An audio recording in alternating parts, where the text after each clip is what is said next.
เดินโดยจ่าไปไหนเลยจ่าปะดงตะมอมนี่จะจู้เนาะอ๋อสำคัญเลยเนาะกับน้ำมันเราเนาะราคา25,000 ดงแล้วก็25,000กีบเจ้าจ้า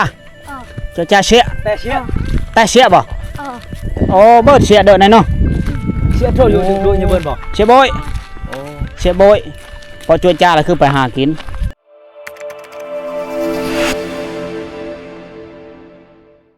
สบายดีทุกคนสบายดี FC ทุกท่านนะการยินดีต้อนรับทุกคนเข้าสู่ส่วนบทคือเก่าคือเดิมเขตชายแดนลาวเวียดนามทุกคนเมื่อนี้คอยสีกับทีมงานในการเดินทางเข้าไปเวียดนามอีกน้อยหนึ่งนะเพราะว่าทางช่วงเขาไปบ้านจิงตูบต้องได้ผ่านเวียดนามนะเดินทางกับบ้าน3-4 ลักกันแหละทุกคนมีไก่จากบ้านตะปองน้อยสบายดีทุกคนบ่าวนดพาเลาะไปนำกันไม่ได้ปะการชงนี่สบายดีแก้ววิไลเคยตะโอ้ยไปลุยนำกันพาทีมงานไปถ่ายทอดวิถีชีวิตของพี่น้องเผ่าตรีพี่อยู่เวียดนามเขาเอิ้นยังบรูวันเกียวบรูวันเกียวยันตกวันเกียวยันตกยันเนี่ยแต่ยันตกแปลว่าส่วนเผานะส่วนเผาตรีบอกแล้วก็ได้เผาตรีไปติดตามการเดินทางไปเลยมื้อนี้เฮาใช้เส้นทางน้อยๆนี่เนาะแม่นบ่ทางออกไปบ้านกระป่ายไปทุกคนรถจักรคนละคันเลยนี่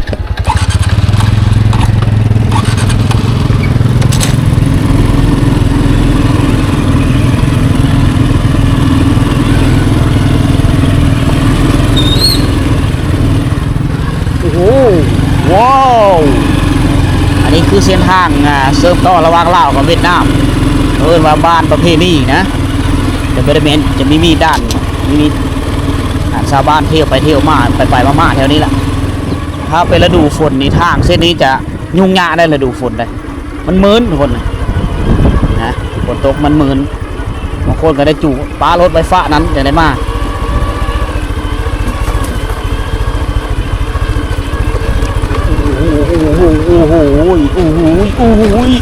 ไหลลงแล้วเอ้ย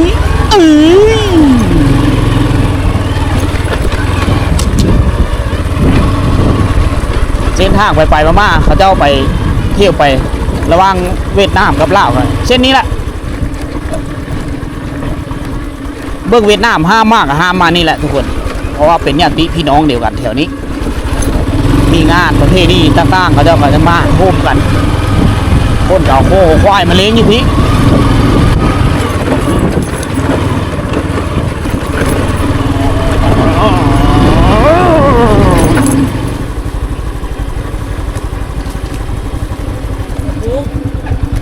โอ้เบิ้งเวทบ่นี่ฮะเบิ้งบ่เวทเบิ้งเวทบ่อ๋อเขาจะมาเอ็ดโซนอยู่พี่เนาะฮอดดินเวทแล้วบ่นี่อ๋อกายเฮิร์นมาหน่อยนึงตั้งบ่ปนายเร็วตะดังบีเนาะตัดเอาฟืนพร้อมเนาะแล้วก็ตัดยางบงไปขูดพร้อมเปิดมันนี่ขายไหมมันเฮ็ดฟืนอ๋อพาตัดแล้วเนาะเอ้ยเนาะเท่หน้าบ่ได้อ๋ออย่างบงตัวเองยางบงเราเองตัดบริเวณเลยคุณตัดต้นที่คุณแล้วมาตัดต้นนี้ที่เราจะตัดโดนเลยบ่นะเขาตัดเอาต้นมันใหญ่เลยเดือดเอาเนาะมาแต่เวียดนามคนเดินโดยจ่าไปไหนเลยจ่าปะดงตะมอมนี่จะจู้เนาะอ๋อถือเข้าไม่ได้ถือเข้ามากินถือแต่น้ำเดี๋ยวช่วยๆกะ11-12 โมงกับมือกินข้าวอยู่เฮือนหักแล้ว2ไอ้น้องบ่อันนี้คือต้นไม้อุตสาหกรรมดูเด้เอาผ้านี่แหละตัดนี่เนาะเอาความอดทนไปใช้ผู้ชายน่ะชเมียงเพราะจะชุเมียงล่ะโอ้เดี๋ยวมันจะเป็นส่วนยางบงนี่แหละกลัวเราไปเบิ้ลไม้เกลือเยียดจุ่มไม้เกลือเลยพูดไม่ตาบอกหน้าเตะเนาะระชเมียงใช่ไหมวิผู้ชายได้วิไม้จักก็ได้มียิงเขาก็ตัดเอาซ้ำนี้แล้วซ้ำก็ตัดได้นี่แหละเด็กเตะอยู่บนนี่เจ้าจะดงอ๋อแกเอาเสื้อรถเมื่อเลยจ้างรถมาขดเอารถตอกในวิดีโอก่อนละ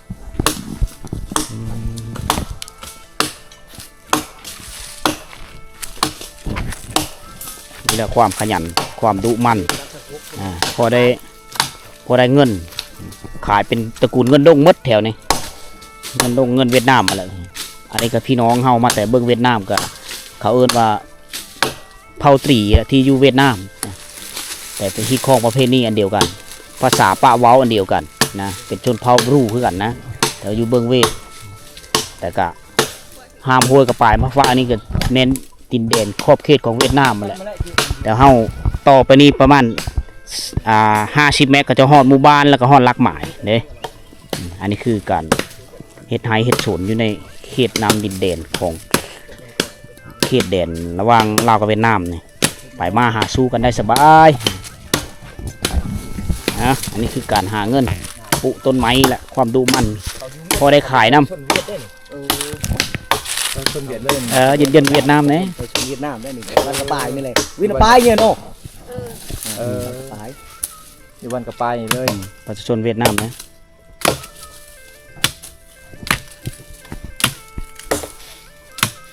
เป็นเผ่าตรีมูตะไงเบิ้ลมูแชร์บ่มือนึงได้บรถนึงนี่ตัดนี่ตื้อแหละอย่างโบงเงี้ยนะตื้อปุ๊บกี่ทั้งเก่งเนาะเอาเลยตามมันโอ้น่ากระแตะเลยตาเลยวิถีชีวิตของบรรดาลูกเพอได้ในนี้ได้เขาบรูได้คืออะไรไข่ย้อยนึกเนาะนึกพูดแล้วบอกก่อนบ่ไงแล้วบ่พูดเริ่มก่อนน่ะหนึ่งกัดขันลูกใหญ่ลูกมาซอยแล้วไอ้ลูกยังน้อยพอปูไม่ย้าอะไรเลี้ยงซอยเอาซอยของเว้นมันนี่แหละเพื่ออยู่จักว่าเบื้องหลังของคนที่มาเป็นลูกคือของเผ่าบรูเนี่ยเวะของเขาเจ้าแต่ละมือจังซี่แหละ5 โล5 ฟื้นตักน้ำตามเข้าถึงว่าอยู่เบื้องเวียดนามก็คือกันนะประเภทนี้เดียวกันผู้ชายนี่จะไปหาเงินแต่ว่าผู้ชายเบิ้งเขาเจ้านี่จะแตกต่างหน่อยนึงเขาจะไปหาเงินเก่งกว่าเบิ้งเฮานะเพราะว่าอีกตามความรู้ความสามารถการตามเศรษฐกิจเขาจะเบิ้งเขามันมีเวทเฮ็ดงานทำหลายเบิดนี้กับฤดูนี้กับปิดกาแฟหลายตัดแล้วก็มันทับทางอนามัยเลยนะ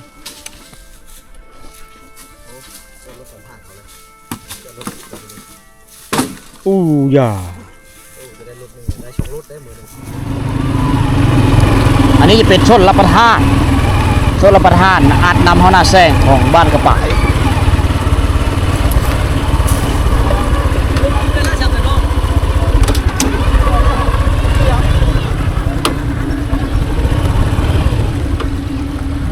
โอ้โหเส้นทาง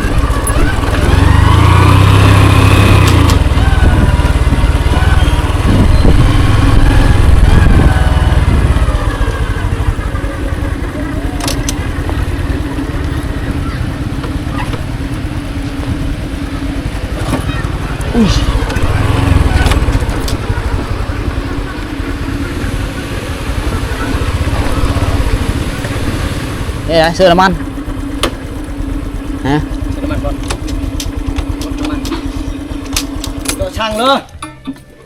แยะน้ำมันเนอะแยะน้ำมันแยะอันนี้หารค้าเนาะขายเครื่องได้น้ำมันเป็นน้ำมันเขียวน้ำมันเขียวน้ำมันเวียดลิตรเท่าไรซ้ำกันเชื่อไหมซ้ำกันเลยเนาะกับน้ำมันเราเนาะราคา25,000ดงแล้วก็25,000กีบซ้ำกันเลยการไปมาระหว่างบ้านตะป่องกับบ้านเจงตู้เนี่ยก็จะผ่านบ้านกระป่ายก่อนนี่ทงหน้าแซงเขาเจ้าเขากำลังเทาะโหงแล้วเข้าหน้าแซงสามารถเนี่ยจะไปมาหากันนี่แหละฮะเส้นล้อมชายแดนยังบ่ทันฮอดลาวเขาได้งามมาแล้ววิวงามทุกคนแถวนี้อันนั้นจะเป็นทอส่งนำนะจากชลประทานบนที่เฮากายมาแล้วเอามาปล่อยชื่อบรรดาหน้าแซงนี่แหละอันนี้เขาเจ้ามีท่าแห้งนะเนื้อที่เขาเจ้าก็กว้างขวางดีอันนี้คือเบิร์กเวียดนามเข้ากำลังออก คล้ายๆคือกันกับอยู่ถ้าเฮาห้ามไปฮอดฝั่งลาวเฮาก็เบิ่งลาวเฮาก็จะเข้าหน้าแซงคือกันนะอันนี้บ้ากระป่ายผู้ถ้าเฮาเซิงไปนี่คือห้ามผู้นี้ไปก็จะฮอดบ้านพนละบุแถวบ้านอซอกแล้วก็ตะป้วงแล้วก็ฮอดบ้านตะลุงแล้วก็ลาดประเสริฐจุดสุมละกูนะเส้นทางเขาจะไปแถวนี้แหละทุกคนเขาจะห้ามไปนี่อันนี้คือเส้นปลายบ่งบอกถึงว่าสายล้อมสายแดนนะเส้นสายแดนอยู่นี่จุดอะไรกันจุดจ้าจุดจ้าเสีย แต่เชี่ย แต่เสียบ่โอ้เบิร์ดเสียเดินไหนเนาะ เชี่ยโทษอยู่ดูอย่าเบิ่นบ่ เสียโบย โอ้ เสียโบยพอจุดจ้าแล้วคือไปหากินพอแต่เสียนี่มันไปยิงป่า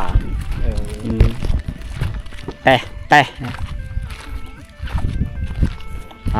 นี่แหละการหาอยู่หากินของน้องๆเขาในวันเสาร์วันอาทิตย์ถ้าว่าเป็นวันจันทร์เพราะวันศุกร์เขาเจ้าก็ไปโรงเรียนคือกันมือก้อนๆนะโหยกระป่ายตัวนี้เนี่ยจะเป็นน้อยๆนี่นะอันนี้เขาเจ้าเอารถยกมาคว้าเอาเพื่อมันเป็นว่างกว้างเพิ่มมีเพื่อมันการเซาะเจิ้น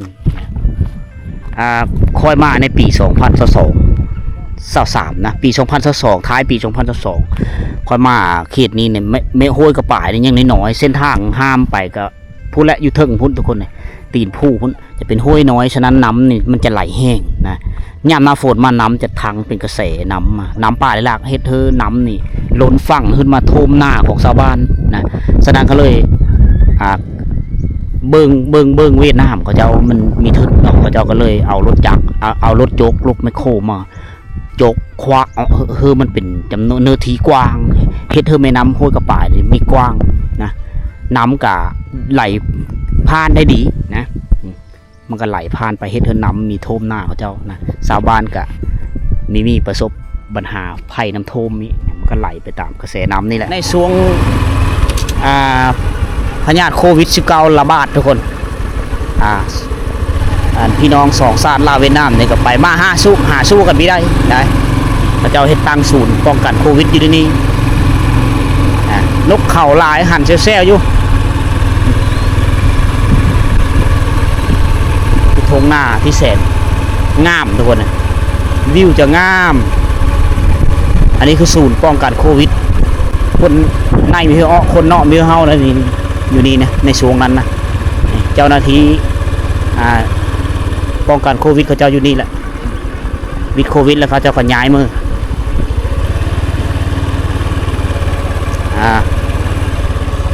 เส้นทางเบตงจะฮอดนี่นะจุ๊บฮอด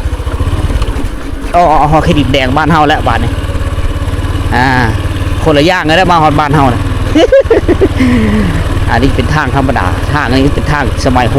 ทางลุงโฮจิมินห์ทางเอาขี้หินมาปูนะทางรถต่างรถซ่าในแต่กี้เส้นทางที่จอดกับเวียดนามนี่ในเมื่อก่อนโอ้เป็นขี้ตมขี้โบอันนี้เบิ้งล่าฮอกะได้บุกเบิกได้เห็นทางมาฮอดแล้วฮอดหลักหมายแล้ว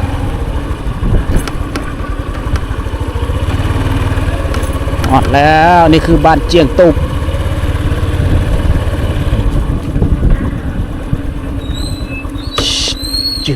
ตอนนี้เฮามาฮอดแล้วบ้านเจียงตุบบ้านที่ติดแปะกับเสด็จลาวเวียดนามนะอันนี้บ้านเจียงตุบลาวเฮาส่วนหลายกับพ่อแม่พี่น้องเฮาก็มีญาติพี่น้องเป็นเชื้อสายก็ไล่ร้องกับบ้านกระป่าย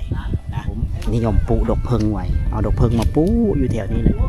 ตามต้นไม้กินมะอันนี้จะเป็นต้นละมุดเนี่ยบ้านเจียงตุบเนี่ยเขาเจ้านิยมปลูกเขาเจ้ามักปลูกต้นไม้กินมะได้บ้านส่วนบ้านเจ้าบ่ละม่อนว่าลูกหลานกินนี่ว้าวหลานขึ้นว่าลูกหลานหลานเราใช้ชนะเน็ตเวทบ่อยู่นี่จะก็ว่าได้ไปฉลามเนาะเฮียนห้องไหนโอ้เฮียนห้องโมชี่เลยเฉพาะจะเป็นไปเฮ็ดอยู่พะบังแม่นบ่ปัจจุบันก็ยังเฮ็ดอยู่พุ่นบ่ปัจจุบันนี้ก็เฮ็ดอยู่พุ่นบ่อ๋อโมชี่ปีนี้ชื่อในเรื่องนี้นะออกแล้วเดี๋ยวนี้ฮะอ๋อออกปีนี้บ่อ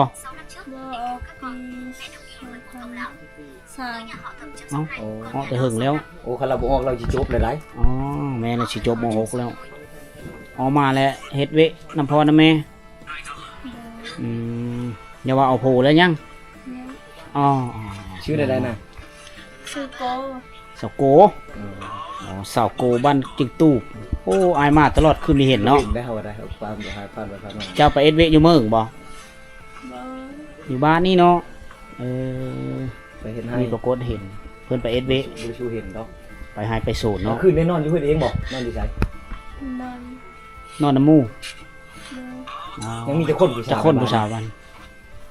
8 คน โอ้ยังหลายได้ บ้านน้อยๆนั่นก็8พุ่นเนาะฮอด8 แต่คนเลยที่จะนอนนำกันเลยแยกกันนอนอยู่บ่ เนี่ย แต่คนบ่จะนอนฮะ 5 6 7 เขาเจ้าจะอี้เอาคล้ายๆคือกันกับคอดไปอยู่ที่บ้านวังมูงนะพอทุกประมาณ5 เมตร 6 เมตรจะมีเลิกไปเลิกทุกคนจะมาตักน้ำอยู่นี่บนบ้านนี่จะมี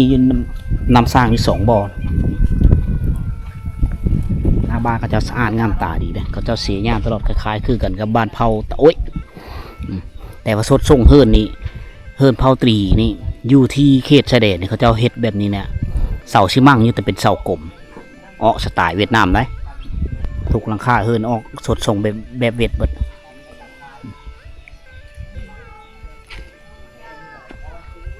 ออกแบบเวียดนามได้ทุกคนนะหน้าบ้านสะอาดดีคือกรมมานุไล่นะกรมมานุไล่นะต้นมานุไล่หลายเขาจะปลูกจนกลายเป็นต้นไม้ให้ผม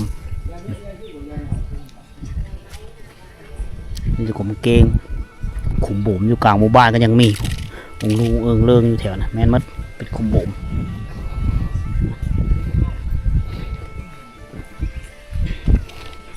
หมู่บ้านสะอาดใช้อินเทอร์เน็ตเวียดนามอยู่นี่สะดวกสบายในการเบิ่งโลกสื่อสารต่างๆอุ๊ยเขาจะปลูกหญ้าเนี่ยเขาจะไปตะเสอแดดได้เอามาตะเสือตารางเฮิรนไว้แบบนี้แหละนี่คือหญ้าที่เขาจะปลูกโอ้อาจอลายเนาะ ชื่อลึกอาจอนี่อ๋อบัดส่วนอยู่ดีมีแห้ง ไม่ช่วยเดี๋ยวก็เท่านึงเนาะ เท่าเนาะ เดี๋ยวเท่า จักปีแล้วอยู่นี่ ร่างเช็คก็มาชีวิตตัวเองคืออายุก็ 60-70ไปเนาะเกิดกี่เอ้ยเกิดใบจุกน้ำ ไม่จบกัน อ๋อใบจุกคือ70จ้างเจ้อชะไร ไม่จ้างเอ้ย ก่อนเจ้าตาเนาะ ก่อนเจ้าก็บ่ตา เจ้าเท่าแล้วก็อยู่เฮือนเอาหลานอืม คือเจ้าก็บ้าน อ๋อ ทำก่อนเอาอีก อืม เจ้า เท่าพักผ่อนอยู่เฮือนเอามาบ้านพี่น้องเผาชนเผาบรูยันในยามกลางเว้นส่วนหลายก็เห็นแต่ผู้เฒ่านะผู้เฒ่านี่เขาเจ้าไปเฮ็ดเวะไม่ได้แล้วเขาเจ้าก็ต้องอยู่เฮือนเอาหลานนะตามนาเวะเอาซ้ำเอาได้ทุกคนนะผู้บางคนก็มีผู้เลือกเอาเฮือก็ต้องเป็นต้องโผก็มีได้เปลี่ยนกันไปเปลี่ยนกันเอาลูกอยู่เฮือนนะอ๋อฟังได้เนาะนางเนาะ เข้าใจเนาะ เข้าใจเนาะภาษาเวียดเนาะอ๋อ เว้าได้บ่ กว่ามนุษย์แล้วสัน โอ้ เบิ่งการสื่อสารของเวียดนามเลยอ่า ใส่เน็ตเวียดนามนั่น วันนี้เป็นวันเสาร์อาทิตย์ยังเฮาเฮ็ดเลยบ่นี่ยังเฮ็ดไหม เขาโทรทัศน์เขาเบิ่งเขาเบิ่งช่องเวียดห้องใดเลยล่ะ บนนั้น มหนึ่ง แล้วโอ้นักเรียนบุญทันเนาะ โดย อ๋อนักเรียนครูบุญทัน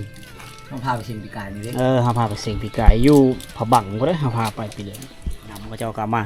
ตักมาแล้วก็เอามาไว้เซิร์นกระตุก20 ลิตรนี้เวลาจะใส่จะล้างถ้วยล้างโบกก็จะบีบเอานะจะไม่ได้มีเฮ็ดซ่านเพราะว่าเฮือนผู้เฒ่าอยู่อ๋อดังไฟอยู่นี่เลยคำอุ้ยปนไหนเลย không ôm bên này là ấy trên ra nè cái nhạt nè เก็บหัวเข้า ồ ประดงหัวจัก hai là cái khen sẽ tẹt nè ตะเก้าระดังอยู่ตาราง ồ อ๋อเก็บหัวเข้าแล้วไอแม่ลงมาได้เลยดังอยู่เฮือนเลย ồ อ๋ออีละก้อน ấy con rồi còn nó อ๋อดูดน้ำอีแน่ cái bật khu cái xài này nè อ๋อ6 เดือน 7 เดือนแล้ว ồ con cái cháu nó hao cái cuốn á ใครๆแน่บ่ ồ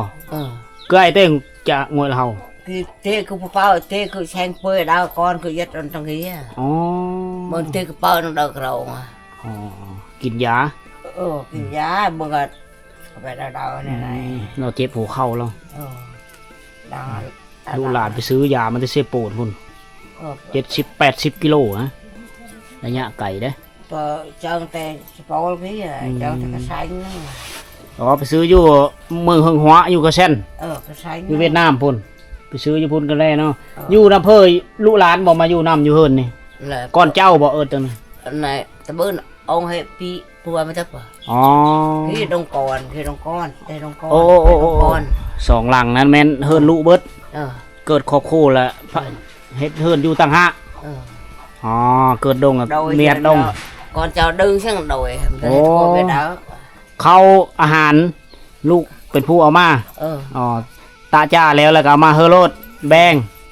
งมาให้พ่อแม่bưng bạch bài tôi tại cha thằng ngày thì tam tố kìa qua mới lại mà dột kìa อันโยเตอันเนี่ย anh dột kìa ấy cả con อ๋อโอ้อยู่เฮินสารสวิงสัตว์อนวกสิตะไงมอมเนี่ย này เปิดปูthằng ngày thế โอ้7 มื้อ 8 มื้อแล้วสารใส่ระยะเวลาสารสวิงนี่ประมาณ10 ปลายมื้อนะก็จะแล้วอันนี้แหละอยู่ละลากะคือว่ามันนานคำเนาะกรอสะเดาขันเอิดเมียดน้ำชัดน้ำชัดอนวกแน่อ๋อเมื่อยแล้วกับพักผ่อน đâu còn á เจอเกะเดอะน้ำเกะอันนี้คือชีวิตประจำวันของเกียรติผู้เฒ่านะนอกจากเอาหลานเอาลูกเอาหลานแล้วก็ยามว่างๆก็ได้สารสวีนี่แหละแค่สารนี่ก็สารเพิ่มไปเลยเฮอลูกเฮอลูกเฮอหลานไปซ่อนปู่ซ่อนปลาหาอยู่หากินมันเป็นเครื่องมือหากินของผู้หญิงเขานะทุกคนต้องมีสวิงแล้วก็มีกระผ้ามีอเดอร์นี่อันนี้คือการดำรงชีวิตของเขาเจ้านะมันปะไม่ได้คือเครื่องมือหาป่าหาอยู่หากินแทนขายนี่เท่าไรนี่ ขายนะมีแสน1,000เนาะแทนขายเนาะโอ้แสนดงประใช้เงินดงมัดเนาะแถวนี้เนาะยงประยวนเนี่ยใช่ไหมยงประยวนเนี่ยแต่เรียกยงเต้มาจ่ายลีๆเด้คิดสำคัญเนาะแสนกีบเท่ากับแสนดงคือกันโอ้ลีแล้วแม่นซ้ำกันหาซื้อเครื่องนี่สุรายซื้อไปเวียดนามเนาะซื้อซื้อเปงโนไปกระปายนี่ปายไหนไปซื้อ ส บู่ซื้อแฟบยูพีเบิร์ดแล้วมันไก่แล้วไปกระโดดกันไปซื้ออยู่กระปายนี่ก็ประมาณลักนึงนะมีฮอดลักซ้ำทุกคนนะประมาณลัก1 กิโลเมตรนี่แหละก็จะฮอดกันนี่ไปหาบ้านกระปายไปซื้อเครื่องซื้อของมาทุนมัดเพื่อนน้องโกเพิ่นนี่ก็มีเอ่งน้ำมีแทงน้ำเรียบร้อยเลยตัวนี้ก็จะเป่งน้ำมาสต็อกน้ำมาอยู่นี่เพื่อนน้องโกสต็อกน้ำมันนี่แหละกะเวลาล้างโถยล้างโบ่งหรือซักเครื่องซักของก็ซักที่นี่เขาเจ้าก็เห็ดห้างมุงสั่งกระสีไว้คักแน่นะโซนเบื้องนั้นจะเป็นอาจจะเห็ดไว้เพื่อโคเบนะเอาสัตว์เลี้ยงไปไว้อยู่หันหรือเว้นเครื่องเว้นของนะอันนี้คือเฮิร์นนะพ่อบ้านเพิ่นเองเด้อทุกคนนะมันเป็นเฮิร์นผู้อื่นเลยมอเขาเจ้านี่กินแล้วล้างแล้วเขาเจ้าเห็ดมันสะอาดเห็ดคอเกาะไว้ดีอย่างเป็นระเบียบเรียบร้อยเลยนี่โอเคทุกคนเลยอันนี้คือภาพบรรยากาศตอนเทงๆนะเวลากับ11 โมงแล้วล่ะนะที่คอยกับทีมงานเดินทางมาจากบ้านตะปองน้อยกับผ่านบ้านกระป่ายมาการได้เห็นหลายสิ่งหลายอย่างทุกคนโดยเฉพาะคือธงหน้าแซงอยู่ที่บ้านกระป่ายเวียดนามนะมาเฮาได้เบิ่งได้เห็นหลักหมายได้เห็นเส้นทางนะในการไปมาหาสู่ระหว่างลาวเวียดนามทุกคนวิถีชีวิต2ชาติลาวเวียดนามคล้ายๆคือกันการนุ่งถือการปะการเว้าโซลายภาษาบรูปนกับภาษาเวียดนามนะการไปมาหาสู่การค้าการขายโซลายซื้อเครื่องซื้อของมาคิดซื้อซื้อเป้งโนอยู่เวียดนามนะเวลาจะเป็นอุ่นๆมากกับพ้นและอยู่เบิงบ้านกระป่ายมันจะมีซุกสลานะประจำชุมชนเขาจะไปซื้อยาอยู่หันก็ได้ผู้คนก็ไปซื้ออยู่เมืองเฮิงฮวะพอละเทศบาลเมืองเฮิงฮวะก็มีผู้บางคนก็ไปตลาดอยู่กระเช่นแม่นตัวเมืองเฮิงฮวะนะการไปการมาโซลายเขาเจ้าไปซื้อเครื่องซื้อของอยู่เวียดนามทุกคนรถของเวียดนามซื้อมาแต่เวียดเบิดเครื่องนุ่งของถือเป็นเสื้อเป็นทรงซื้อญี่ปุ่นเบิดบางเธอกับพ่อค้าเวียดนามคือทุกคนเห็นในวิดีโอก่อนละเอากระเป๋าเสื้อกระสอบเสื้อรถทั้งโพทั้งเมฆ ครับไปขายตามหมู่บ้านต่างๆในเขตชนบทของสปปลาวในเขตชายแดนลาวเวียดนามนะบ่าวสิหอมวันนี้กับทีมงานก็เลยมาพามาตามติดเบิ่งวิถีชีวิตแล้วก็ที่พักผ้าใส่เฮิรนข้านเฮิรนซ่านอาคารสถานที่เป็นเนเลยพื้นฐานภูมิลำเนาเนี่ยเลยนะการใช้ชีวิตประจำวันของเจ้าก็คือทุกคนได้เห็นสำหรับวิดีโอนี้ก็ขอโจ๊ะอยู่ที่บ้านเจียงตูบนี้บ้านเจียงตูบนี่กับมีปีเปตบ้านเยอะเป็นบ้านน้อยๆมี12หลังคาเฮิรนทุกคนนะมีโรงเรียนประถมหลังหนึงติดแปะกับชายแดนนี่แหละทุกคนนะเอาเราเรื่องย่อๆมาให้ฟังพบกันใหม่ในวิดีโอต่อไปสำหรับวิดีโอนี้ขอกล่าวคำว่าสบายดี